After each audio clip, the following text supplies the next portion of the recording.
Hello, everyone.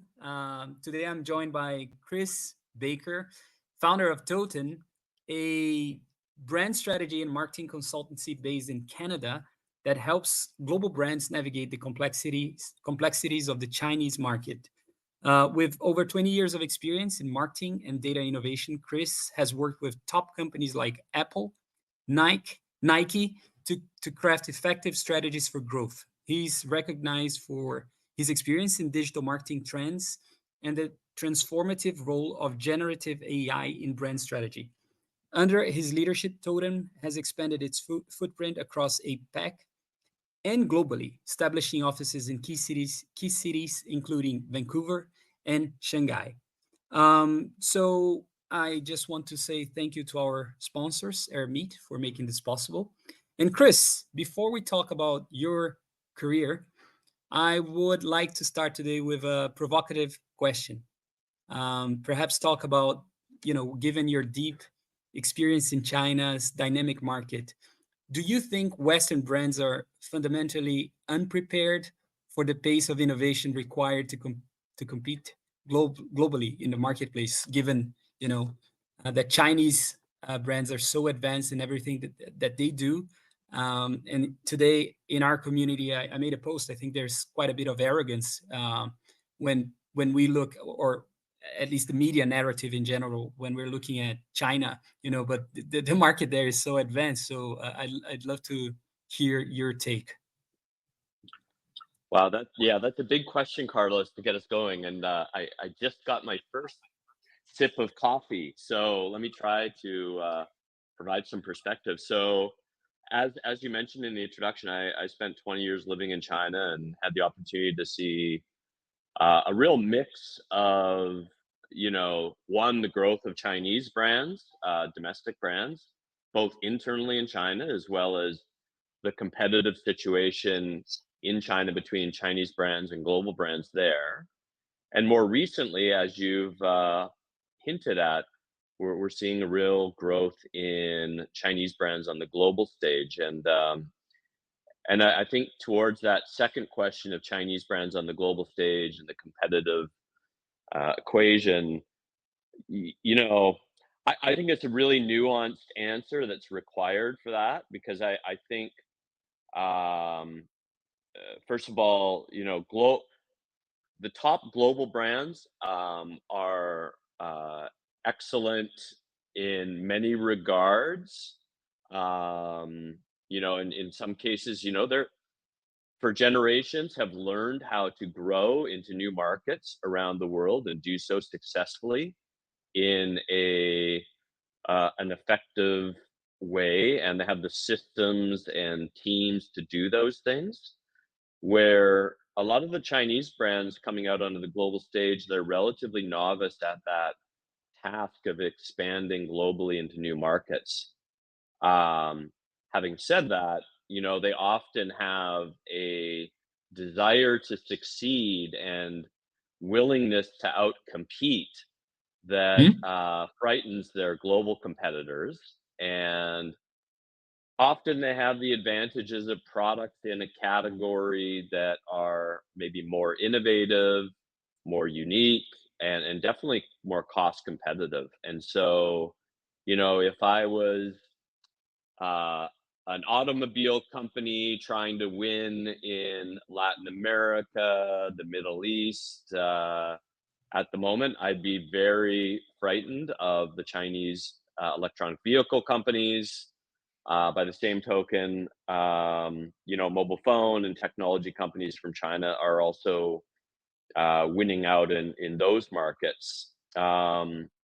More mature markets like the US and Europe, maybe slightly more nuanced and competitive, but maybe Hmm. we can get into that in our discussion. I think Yeah. um, I, I believe that, Chinese brands have cut their teeth and developed solutions for their home market, which are probably a better fit for developing markets than what Mhm. European and American firms can offer up to those developing markets, right? The value equation fits those markets better than what the typical European or American company can offer. Interesting, but still on that note, I think like I used to have a Huawei phone, and to be perfectly honest, it's an amazing piece of technology. And I think it's now that um, now they have their own OS operating system because the American companies they started saying, "Oh no, like they're copying us and whatever it is, the narrative." But the technology, I politely I would challenge you, like say, I think it's on par with American companies or even more advanced than what we see here in Europe. And so I think what they have in terms of like, for example, BYD getting in Brazil so aggressive, the cars are amazing, and they cost well way less. You will pay, Mm. than a Tesla, right? I don't know. Uh, No, no, no doubt. As I said, from a technology point of view, super innovative and in many cases mhm, ahead. mhm, But as you may be aware, brand growth and company success is more than just based on feature set. And for so sure. again, yeah, they do very well in developing markets because of that clear advantage that they have, right? Mhm, With a product that is often better and almost always cheaper. But in mhm, developed markets, the challenges that those Chinese brands face around having great customer service, trust and loyalty, regulatory compliance, mhm, um, all of those other things that slow down their Western competitors, right? mhm, And mhm, have slowed down their Western competitors are going to be things that they have to reckon with moving for forward. And so, you know, I'd argue that in some cases, those innovation advantages will allow them to move quicker, even in developed markets, but they're definitely going to have to reckon with all of those other things I mentioned. Mhm, mhm, mhm. Yeah, Let's touch that later. Thank you. But let's talk about Totem and your beginnings. What inspired you, like, to start Totem? So perhaps if we can talk about also your journey as a global citizen. You lived 20 sure, years in sure. Asia. Yeah, What's the story? yeah. Yeah. So no, for sure. So I'm originally from Vancouver, Canada. I did my university here, and after finishing university, I decided that I wanted to move away and get some other experience. And I went. I was lucky enough to go through an international management program that landed me a job in Hong Kong back in year 2000, and at the time, it was a company that was a traditional media business that was quickly moving into digital. And so, right out of the gates from my schooling into the work environment, I had the benefit of going into a an environment in Hong Kong that was highly dynamic and interesting, and two, a place that from a functional point of view is making this transition from being an old school traditional media company to an e-commerce innovative e-commerce business. Um, so that was sort of my jump from Canada to an international lifestyle. I thought I would stay in Hong Kong a year. I loved it, and discovered that I had dozens of friends from Vancouver who were already in Hong Kong, Mhm, and between that and the opportunities there, decided to stay and build my career there. Um, After a couple of years at that first company, it was called Global Sources. They were the leader at that time in the space that Alibaba now dominates in terms of product sourcing from Asia to global buyers. I then joined a great brand strategy firm in Hong Kong as a partner. And we built that business for about 8 years together before I left in 2008. Um, During that time, I transitioned up to Beijing and was kind of front and center for what I call the golden years of life in China for expats anyway, which were Hmm. sort of like 2005 to 2012, 13, around that time when China was just absolutely going crazy in terms of growth. Um, and it's within that time frame that I started Totem, which Totem is originally we started as a social media and digital focused business for international brands in China. And as time has gone on, we've added more of the brand strategy and marketing effectiveness capability set, as well as data and analytics for marketers. So, currently we have offices in still Beijing, Shanghai, Hong Kong, and then Vancouver now, where I'm based. Right. And that jump from Hong Kong to Beijing, I Yeah. heard that Hong Kong is kind of like I never been there. Would love to, Hmm. but I heard it's a mix of New York with Vegas and London, and it seems it never stops. It's there's there's pulse. Uh, and going to Absolutely. Beijing, what's the difference in terms of, because it's still China, but it's a different culture, right? It's massive, isn't it? Yeah, yeah. I'm interested in that. Yeah. No, for sure. I mean, Hong Kong, as you say, I mean, just the energy of Hong Kong coming from a sleepy place like Vancouver. It's a lovely city, but it it rains 8 months of the year, and it's a little bit sleepy. I think the Starbucks in downtown Vancouver was the busiest in the world for a period of time or something like that. So going to Hong Kong at that time for me was like a bolt of energy. It is the sort of city energy that just pulls somebody along. In a lot of places like Vancouver, you have to create your own energy, right? Hmm. Hmm. In a place like Hong Kong, there's this sense of everyone trying to work together to kind of really build something exciting. Hmm. And at that time, back in 2000, for sure, Hong Kong was, uh, this incredible place where it was still the gateway to China, right? So Hmm. anyone that was from overseas trying to figure out China, the first point of call was going to be Hong Kong, and then you'd kind of work from there up into China. Beijing, by comparison, I after I had lived in Hong Kong at that point, I moved to in Beijing in 2006. At that point, I'd already lived in Hong Kong for 6 years, and I I I already alluded to the fact it was kind of a place that is very, as a foreigner, very easy to uh, kind of connect with and easy to slip into.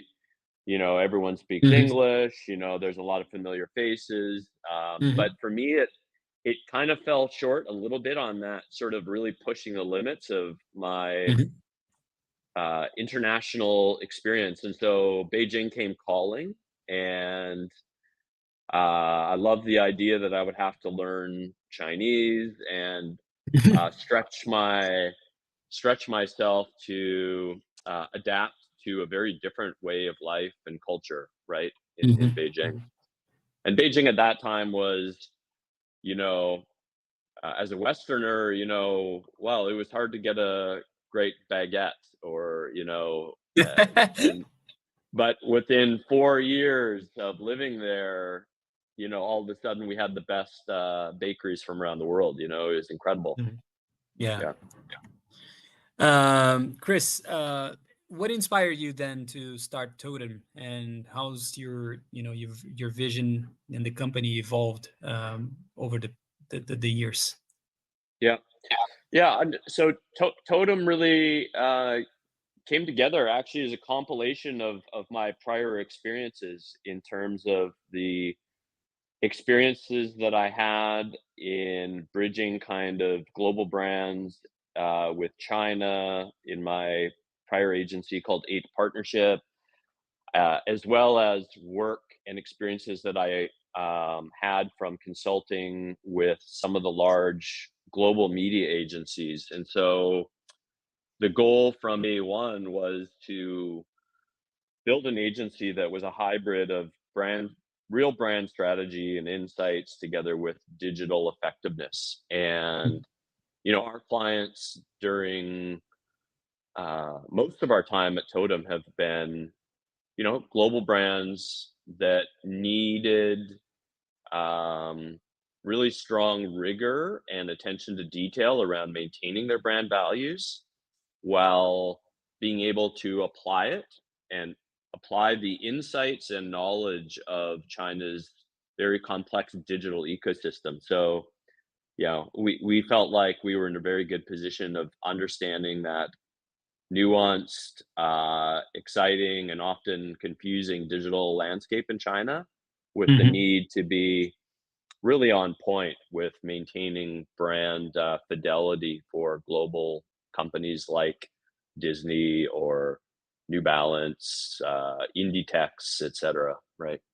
Yeah, and I think that's the perfect segue for the next question. For my next question, in terms of balancing, international brands and adapting them to the local nuances of a culture like the Chinese culture. Mhm. What are your learnings? What could you comment there? And mistakes that companies typically they make. Yeah, yeah, no, for sure. I mean, during the period of time that I lived in um, Beijing, up until really, I would say COVID, uh, China was the big prize globally. It was the market that any medium to large size brand needed to be there to continue their global growth. Mhm. And now, with being the big prize globally comes a lot of expectations. There's the old notion of, well, if I can only sell like to 1% of China's 1 billion plus population, then my business is huge. Yeah. You know, it just immediately means that everyone's expectations are elevated for Hmm. success.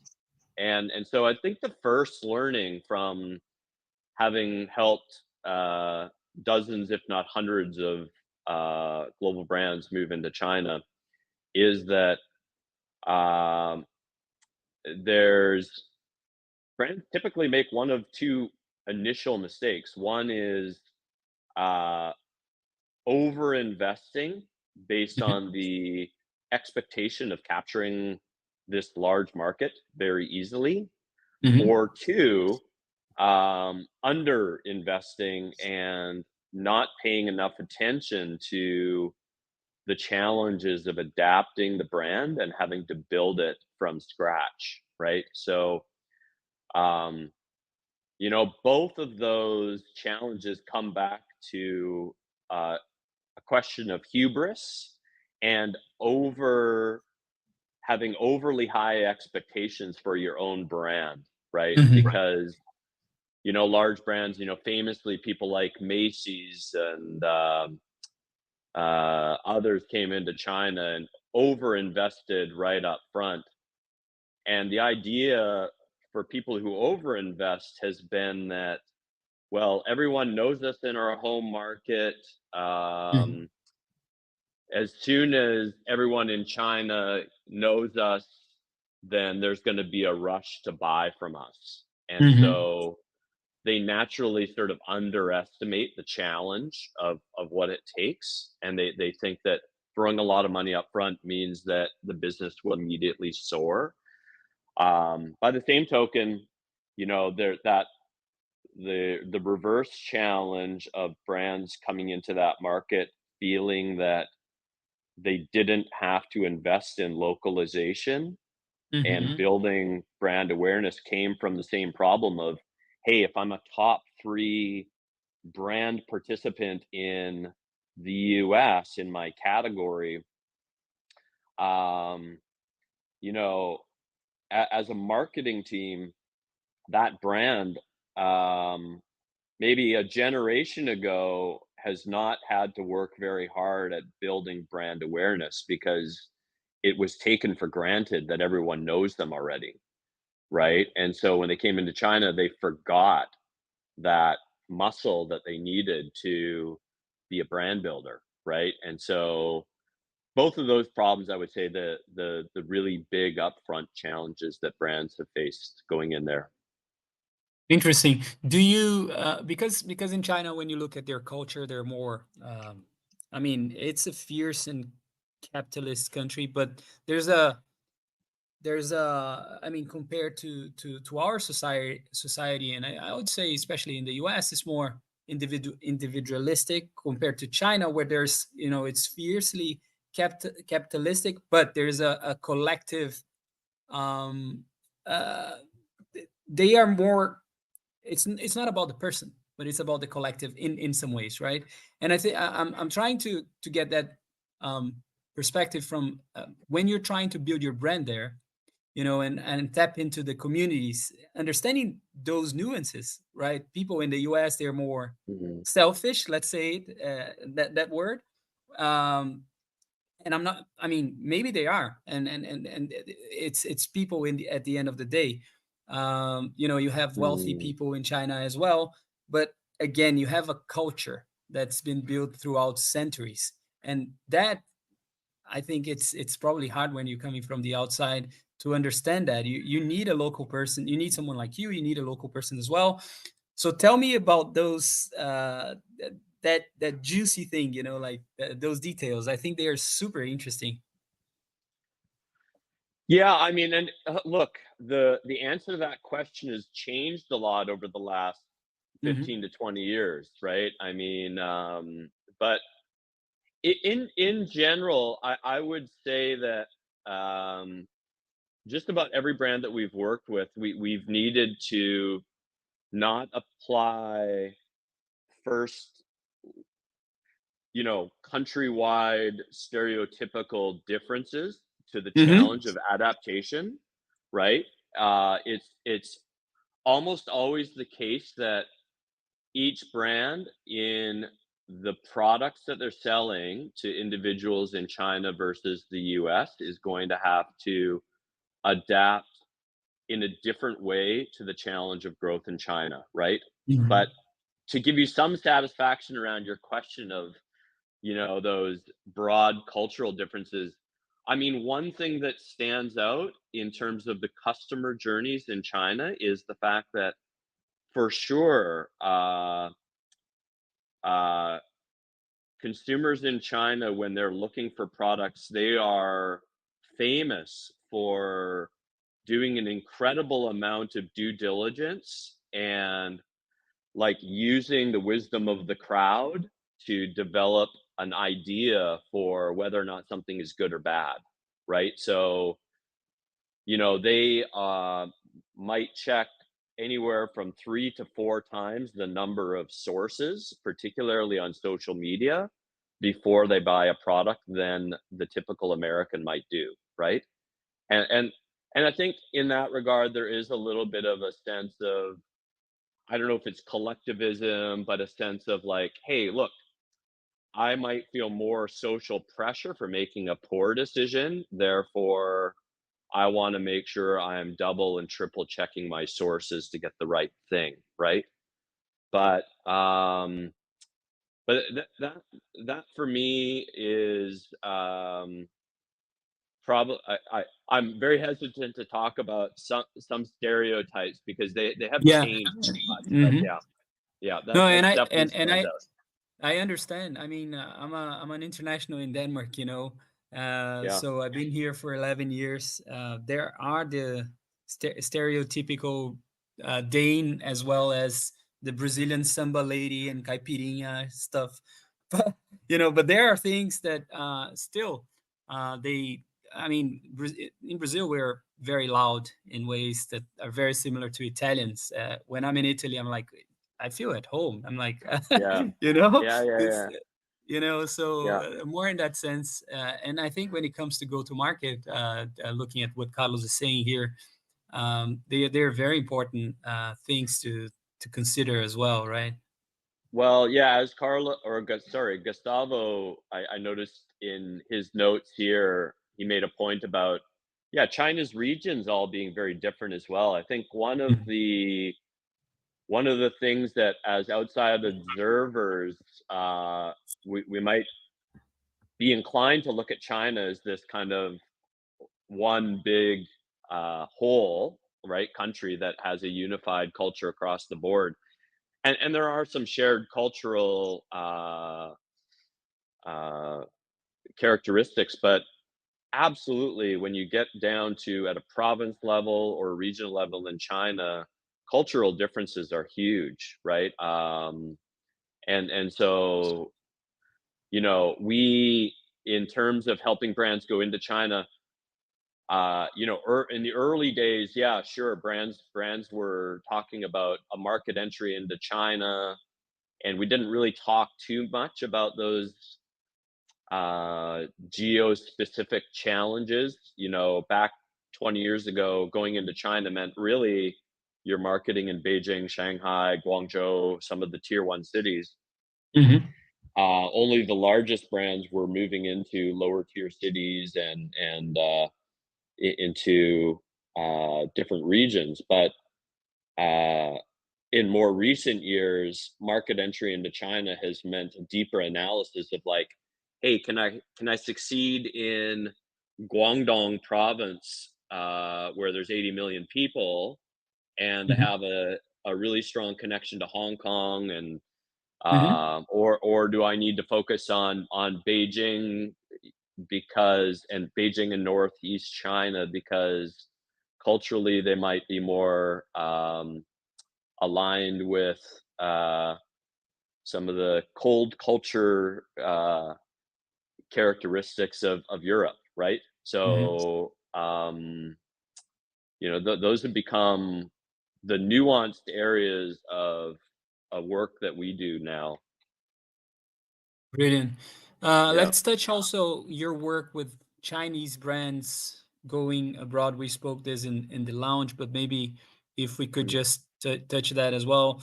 Um, so just to expand, I think it was my first question, which was provocative in regards to their um, the current environment, Chinese brands, and so on. So, what are the challenges that Chinese brands or Asian brands, Chinese brands they face, when going abroad? Yeah. So yeah, just a little bit of context here as well. I mean, as an agency and somebody who's been working in this flow of helping brands into China, and now really dedicating a lot of our efforts towards helping Chinese brands going global. Um, it's amazing to see the change in the flow of intent, Hmm. right? Chinese brands, the speed at which they have taken on the global challenge has been super impressive, and it's really in the last 5 years that has accelerated. So we've seen this kind of massive wave, and what we've done as an agency is for the last 5 years or so, we've built a list and ranking of the top Chinese brands moving onto the global stage, and tried to evaluate them based on their success in building brand through their own digital presence, as well as social media and other media mentions, right? So I'd encourage anyone who's interested in this topic to kind of have a look at those rankings and reports. Um, the I would say, having said all that, we're still very much, I think, very early days in terms of the flow of Chinese brands onto the global stage, right? I mean, if we Hmm. were to ask anyone in Europe or North America at the moment to name five famous Chinese brands, Hmm. um, I would bet that the average person could not name one currently. right? Anyone in our industries or in automotive or electronics could probably name a few, but the typical consumer, um, is still hard pressed to recognize and really understand and identify Chinese brands. So in that way, we're still very early days, right? Because while they're selling a lot of products, particularly into um, developing markets, brand recognition is still a long ways behind where it probably could be, right? So, but I often kind of compare it just in my own Hmm. mind, like what is this like versus the wave of Japanese brands that we saw in the, I don't know, 80s or 90s, and the structure of that globalized movement is really different. Hmm. Um, but we still haven't seen the same globally recognized champions from China emerge as we would have, let's say, with Japan, right? So Hmm. Hmm. Hmm. we're starting. I can make some bets as to who they will be, right? I mean, in the mobile phone category, for Hmm. sure, people like Huawei, leads the pack. In the EV space, it's BYD. And depending on where else you are in the world, you might be seeing Zeekr Hmm. or Neo or Xpeng amongst a long list of others. Um, but and there's some niche categories like drones with DJI, who've been incredibly successful and totally dominate their category globally. But in other categories like um, fashion, cosmetics. Okay, Shein is a big player, but they're, um, in my mind, more of a retailer than they are a brand unto themselves. They Hmm. and we're starting to see some champions emerge, but it's still early days. So Super interesting. yeah. Um, let's talk a little bit about your report, and if we could touch that is, I promoted, I shared the report. Very, very, very interesting report that you guys released this year for 2025. Mhm. So, what were you surprised by this reports, this year's report? If you could mention a few things um, there. Right. So, yeah, to clarify a little bit, I mean, we do, just for everyone's benefit, we do a number of reports each year.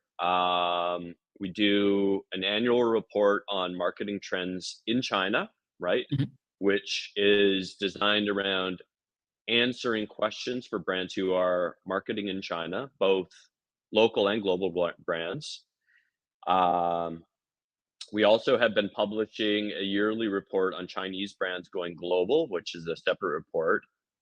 And then we do some other reports, like on, I think you saw the social commerce report for, Yeah. which is more trying to do an evaluation of what social commerce globally looks like. But we just published our China report for 2025 that came out about a month ago, and in that report we had a look at what's the current state of play in the China market, and the headline there, or the top line in terms of what's happening in China, is that China has really, now with their economic slowdown domestically and kind of a pullback of consumer confidence, we've kind of entered a new paradigm for sales and consumer activities in China, where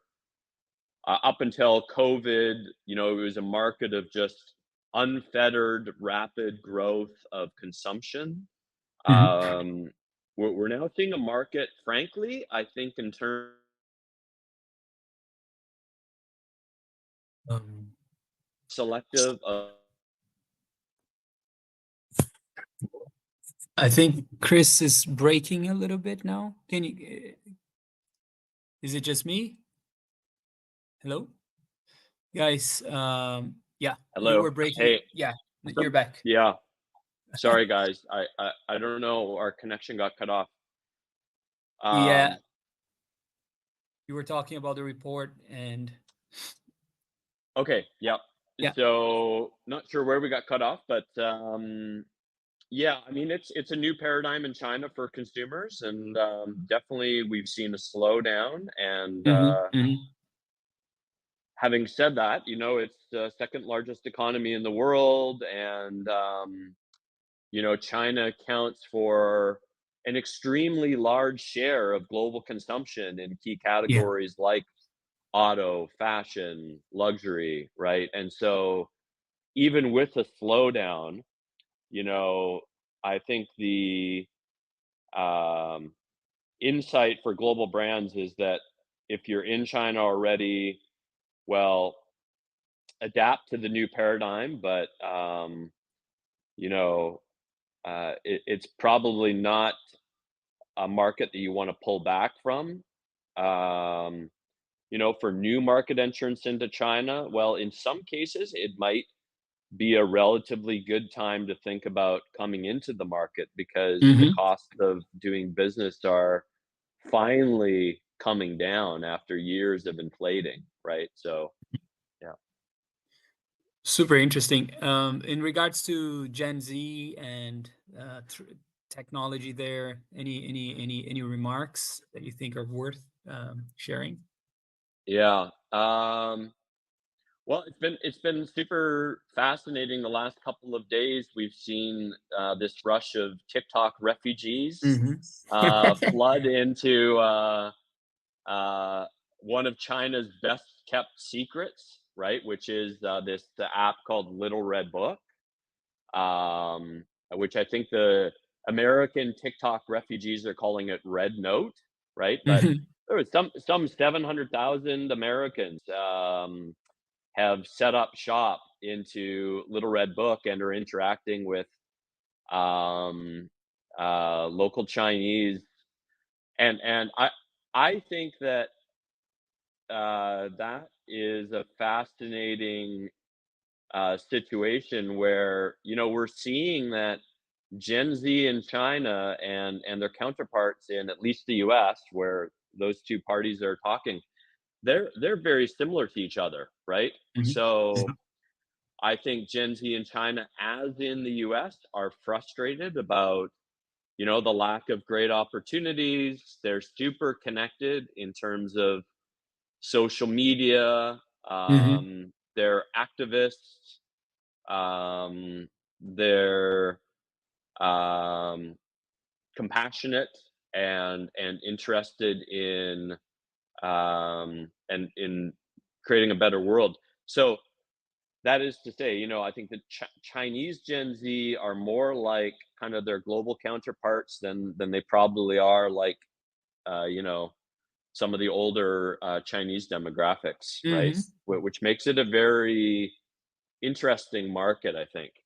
Hmm. More international in that sense, right? More open to. Correct. And yet, they live in a challenging environment where sort of the opportunities for them to connect with international opinions since COVID have been reduced, right? I think this foray of Americans into Little Red Book, though, is changing that. I think all of a sudden, if they felt like they were cut off from the world, all of a sudden now they are definitely not, right? I Mhm. mean, I was joking the other day. I said with some friends, I said it's like if you took a tour bus of Americans and stopped in a small town and let them all have Mhm.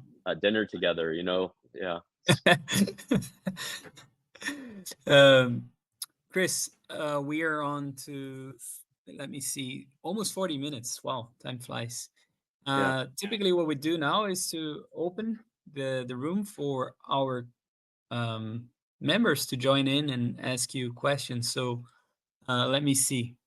They were sending their questions in our chat as well. So let me see. Oh, yes. The first one from Gustavo.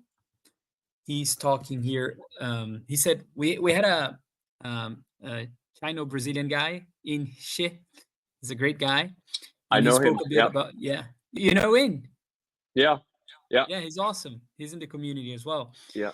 Um, and he was talking about the different regions. You mentioned that, like, different tiers, right? So perhaps, do you have to localize your campaigns for the different tiers, or how would you go about that? Yeah. So yeah, as I mentioned before, I mean, China is a massive country. I mean, in many ways, it's comparable to Europe as a whole, and so if well, you're sitting in Denmark. I mean, if I asked you, okay, do I need to customize my campaigns for Europe? Hmm. Absolutely, right? I mean, the 100%. benefit Yeah. of China in some regards is that there's a common language across the entire country, but almost every region has its own local dialects and cultural nuance. And so, given the scale of China and the competitive challenges of the market, we advocate strongly for brands that have limited resources, that they should be starting with um, a limited geography to start and customized, let's say, for a region like Guangdong or Hmm. Hmm. Shanghai and surrounding cities. I mean, just in the periphery of Shanghai, you have five or six of China's other largest cities, and so if you can just win in those surrounding areas, then you have an incredible business, right? And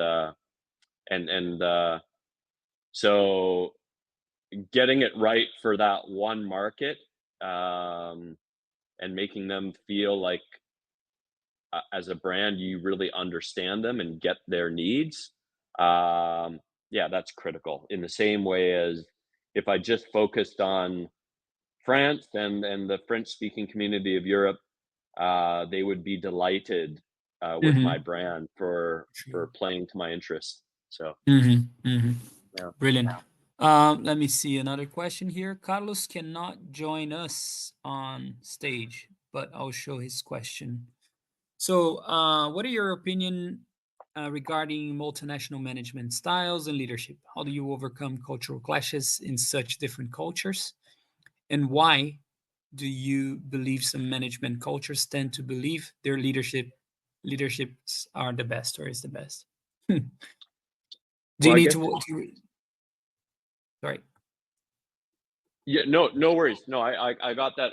Well, look, I think there tends to be a bit of natural bias to believing anyone's system is the best, I guess. For sure. We tend to do that. Um, but look, um, a couple of anecdotes that I think are funny. When I was living in China, we saw some very large businesses set up in China. Like one was Groupon, if you remember Groupon, right? Yeah. They're still around.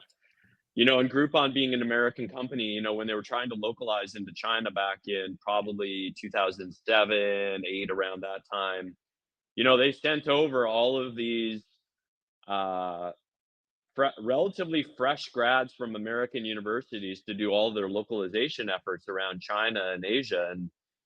And to be blunt, they failed miserably, right? Mhm. And they basically replaced them all with Europeans, and did much better after that. And I'm exaggerating a little bit for the benefit of a good story, but the truth of the matter was that you know Americans, being such a big country, they often are not as attuned to cultural differences and the challenges of Mhm. localization. Whereas in Europe, if you roll out of bed and your brand needs to grow a little bit, you need to all of a sudden be operating in a different language or culture. And so, um, I would say right out of the gates, I think Europe, one of its great advantages is the ability to localize and adapt well. Um, I think, frankly, China and Chinese brands at the moment are likely to fall into the American trap. You know, they live in a Mhm. very large country that is very, very national centric, right? You know, and they tend to underestimate the needs towards localization in the same way as large American firms have in the past. And so Mhm. um, I don't know that any one country's management or leadership style is the best, but in terms of the question of localization, um, Europe ranks pretty highly on my list. So Mhm. yeah. Chris, I'll read the next question by Carlos here, but I have a question also in regards to how do you, because you operate from, you bring North American companies, Canadian companies, European companies to China, and you're doing the other movement as well. So you need talent, right? And regarding talent, um, I'm curious about how do you find talent to help you, develop these regions if they're local or they're internationally minded. They're in Canada. Actually, there's a massive Chinese community, right? We just brought a new member from Shopify, and she's half Chinese, half Mm, partly Chinese, partly Canadian. So I just had this mm. insight now. So yeah. For sure. Yeah, no, I mean, um, well, just talking about Vancouver in Canada, I mean, I think Vancouver is in the range of 50% Asian, right? Right. You Yeah. know, I think something like in Canada across the board, I think 25 to 30% of Canadians are born outside of Canada, right? So operating in a place like Canada and Vancouver, you know, we definitely have the benefit of tapping into people who have incredibly rich international experience. I mean, my team alone in Vancouver are basically all people who, if not born overseas, have significant experience in different markets globally. Hmm. So immediately there's an opportunity to kind of understand and have the ability to do the work that we do. And the same holds true for our offices in Hong Kong and Shanghai, where you know uh, we have very international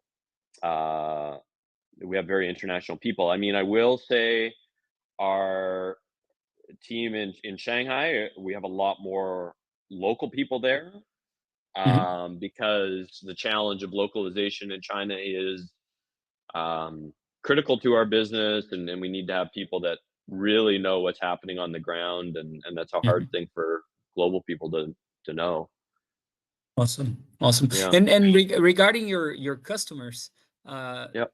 like the brands, the Chinese brands, the Asian brands, um, people looking for you now, the clients, are they Chinese, or they have also an international person who may be from European origins or American origins? What's the typical scenario there where a company that looks for your services? Yeah. So just specifically talking about the Chinese brands that are going out on the global stage, I would say that only the largest of those Chinese brands is likely to have um, uh, foreigners sort of Hmm. in-house, right? Um, I was just at CES this past week, and you know there were a lot of the large exhibitors there. You know, they will definitely have a few foreigners in their team, Hmm. but whether or not they have foreigners in the team or not, those Chinese brands are really running their internationalization efforts mostly from home, mostly from Hmm. China, which, Wow. you know, in the context of having done work with global brands trying to go into China for decades now, and Hmm. being critical of their inability to localize and really respect and understand Hmm. local culture. I mean, the same problems are going to exist with Chinese brands, where Hmm. yeah, how can you really understand Europe or Latin Yeah. America from Shenzhen, right? I mean, yeah, I get it. But that's yeah, super interesting. yeah. Carlos asked another question here. I'll show it on stage. Have you ever used any particular tool to measure cultural differences, such as Hofstede power dimensions, or I don't know if you use any tools there, or just Uh, experience, right? I'm People. familiar with Hofstede. We may have used that, but to be honest, most of the work that we would do with brands is, we use a number of tools like Talkwalker, Meltwater, Mhm. um, SCM Rush. There's a whole set of tools that our team uses. Most of the analysis that we do, if it's wide and narrow, like not very deep, we use a lot of social and digital tools to measure cultural and preference differences. When it comes to going deep and getting closer to launch, um, interviews, surveys, and those things that are really close to the consumer are Mhm. still the things that really make the difference in terms of getting it right. So, I would say that having people on the team that live the consumer experience, and for us as an agency and partner, our ability to bring in, interview, and really capture kind of the nuance and the stories of the consumer, that still matters a lot, right? Mhm. That's where localization, wins and loses, is in those deep kind of investigations and interviews. So Thanks. Let me just see if we have anything else here. Expert session within. Gustavo, would you like to come to join us on stage? Yeah. Yeah, yeah. I have one question, and I was also thinking about doing this in video. I believe it will be better, and I can probably explain myself better. So with this, let's say, world reorganization that we're crossing, and well, we have in the U.S. some this politics that maybe TikTok will need to become an American company within the US, and some other things, not only in the US but Europe and other regions. So how do you see the difficulties of this exchange? So Chinese brands coming to the Western world, let's say, and the Western world companies also going to China. How do you see these dynamics happening now? What have you felt also?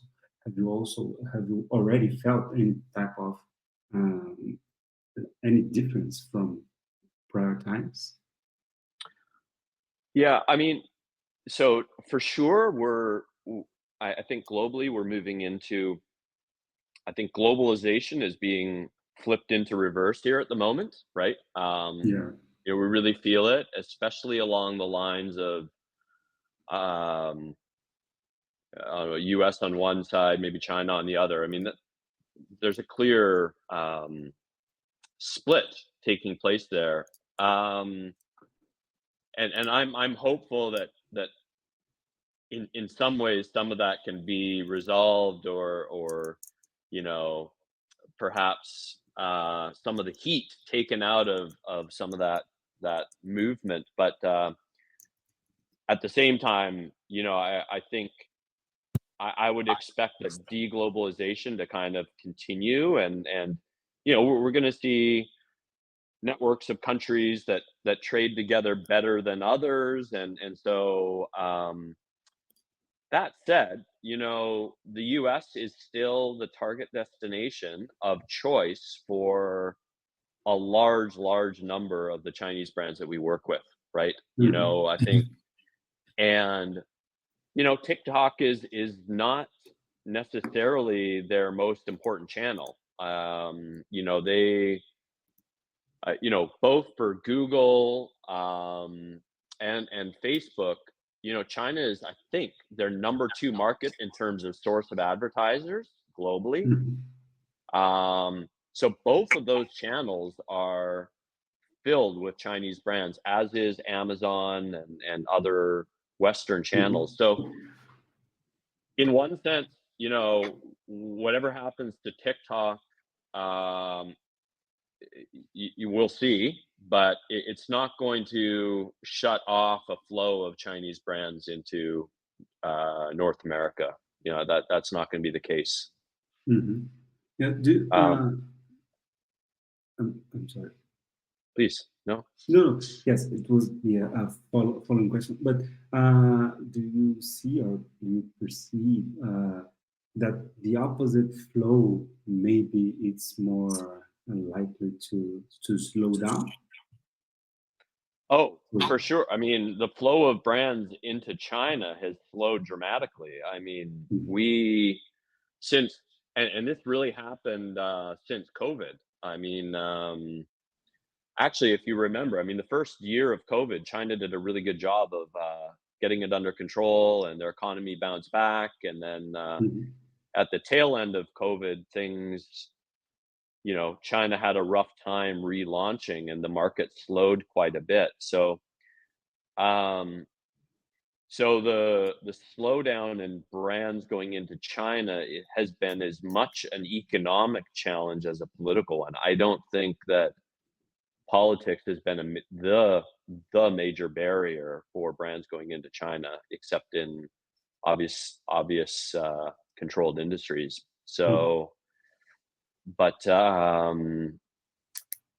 yeah, I mean, I don't think that politics has been a Mhm. major contributor to that slowdown. It's Mhm. really been consumer demand. It's the market itself, right? Correct. Yeah. Great. Um, Thank you. Super. Chris, Gustavo, thank you. Chris, this has been amazing, very insightful. Truly appreciate it. I hope you enjoyed your time here with us. Again, this is a different time zone for us. Like we're typically hosting these conversations at 1 p.m. Central European time, Amsterdam time. But yeah, we still had almost 8 people joining live, and this is gonna go. We're gonna publish this on YouTube. Then later on our community, we're moving from WhatsApp now. If people want to know more about your work, besides people in our community, of course, we can always connect you there. What's the best way for anyone watching this on YouTube and other channels? yeah, I think probably the best thing would be to connect with me on LinkedIn. I think my LinkedIn is C Baker 19 as the extension there. So yeah, there's a All right, lot I of get. Chris Bakers in the world, as you can Yes, imagine. yes. But yeah, It- I so was, yeah. Sorry, go ahead. I'll tell you yeah, in a so bit. that's probably the best thing. And then if you want to learn more about Totem and our work, it's talk to Totem, TOTEM.com. All right, perfect. Yeah, I'll put that in the show notes.